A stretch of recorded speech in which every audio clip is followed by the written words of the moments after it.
March the 12th will be the biggest night of the year if you're a movie lover, as it's the 95th Academy Awards. Comedian and late-night talk show host Jimmy Kimmel will host the show for the third time after hosting the 89th and 90th editions in 2017 and 2018. And it promises to be a very eventful night, whatever happens. Hopefully, though, this year for the right reasons, rather than controversial ones. To get everybody into the mood, the Moving Picture Review channel has decided to do a little precursor to this year's Academy Awards. Through the sheer unpredictability of the award season has made this year's Oscar race one of the most exciting and enjoyable in recent memory, with the winners varying wildly between other ceremonies in the build-up. Here are 16 quirky coincidences and possible record breakers among this year's nominees. All Quiet on the Western Front has already won Best Picture. Admittedly, this was almost a century ago, when the 1930 adaptation of Erich Maria Remarque's novel won the top Oscar. Netflix's latest version is strictly speaking a new adaptation of the book, rather than a remake of the earlier film.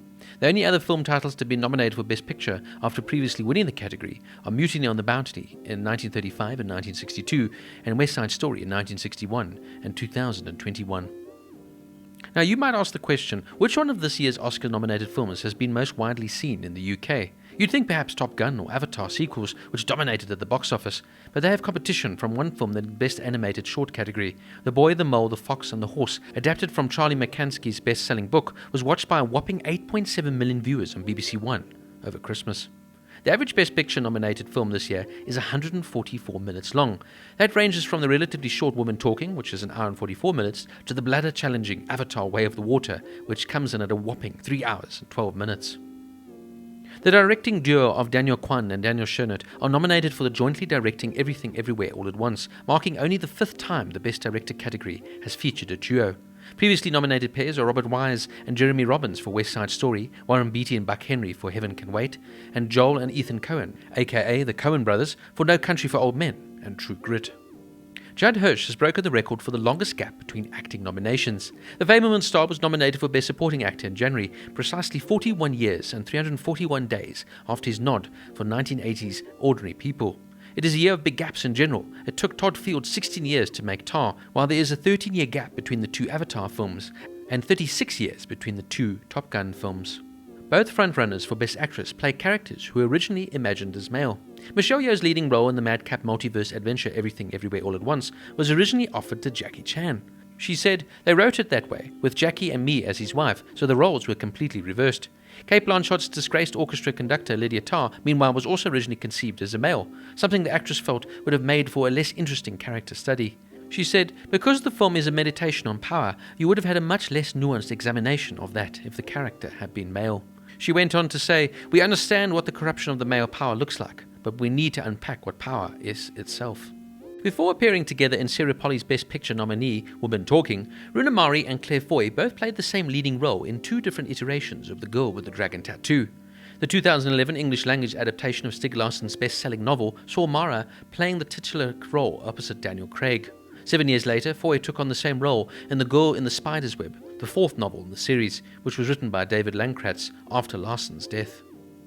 Angela Bassett is the first person to be nominated for an acting role in a Marvel movie. She, of course, plays Queen Ramonda in Black Panther Wakanda Forever, which netted her the Best Supporting Actress nomination. But with Kerry Condon winning the category at the BAFTA Awards and Jamie Lee Curtis scooping that award at the Screen Actors Guild Awards, Marvel's first ever win for acting is far from certain. With Avatar Way of the Water and Top Gun Maverick, it is the first time the Best Picture category will feature 2 sequels in one ceremony, as well as the first time 2 films grossing over $1 billion worldwide have been nominated together for Best Picture. It is also the first time in 88 years since the 7th Academy Awards all Best Actor nominees are first-timers. The 16 first-time Oscar nominees across the 4 acting categories mark the most first-time nominees in Oscar history. Zoe Saldana is the first actor to appear in 4 different films that have made over $2 billion at the box office. Before the Best Picture nominated Avatar The Way of Water hit the milestone, the actress enjoyed the same success with the original Avatar, Avengers Infinity War, and Avengers Endgame. No film has won 3 acting prizes since the 1976's Network, but that could be equalled this year if Everything Everywhere All at Once manages to repeat these 3 acting victories it enjoyed at the SAG Awards for Yeoh, Curtis and Ke Huy Quan. In fact, there are 2 chances for it to win Best Supporting Actress at the Oscars, with Stephanie Hsu nominated alongside Curtis. Two movies have 4 nominations each in the acting categories this year. Between them, Everything Everywhere All at Once and The Banshees of Inisherin account for a whopping 8 of the 20 available acting slots. This has not happened in 45 years of the Oscars. The last time 2 movies got 4 acting nominations was in 1978, when Julia and The Turning Point dominated the categories. Songwriter Diane Warren is nominated for her song Applause from the movie Tell It Like a Woman. Coincidentally, one of the song's competitors is Hold My Hand, performed by Lady Gaga, who also previously released a song called Applause. But will Warren get applause on the night? Statistically, it's unlikely.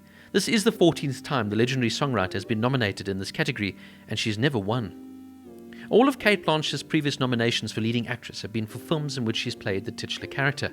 Before playing the disgraced composer Lydia Tarr in the movie Tar, she was the lead in Carol, Blue Jasmine, Elizabeth, and its sequel, Elizabeth, the Golden Age. The actress dominates Tar, appearing in almost every scene. In the history of Best Actress, only Vivien Leigh's performance in The Gone with the Wind has had more screen time than Blanchett's in Tar. At 90 years old, John Williams is the oldest ever Oscar nominee. The composer, who is recognized for his score for Fabelmans, surpasses late director Agnes Varda, who was 89 when she was nominated in 2018. Williams has turned 91 since the nominations were announced. Williams has racked up a total of 53 Oscar nominations throughout his career, making him the most nominated person alive, and just 6 short of Walt Disney's record of 59. As per usual, some of the songs nominated will be performed by the artists at the ceremony. Unfortunately, Lady Gaga will not be performing her Best Song nominee Hold My Hand from Top Gun Maverick at Sunday's 95th Academy Awards. Gaga had informed the show's creative team she wouldn't be performing because of her movie work on the DC sequel, Joker, Folie à Deux, with Joaquin Phoenix.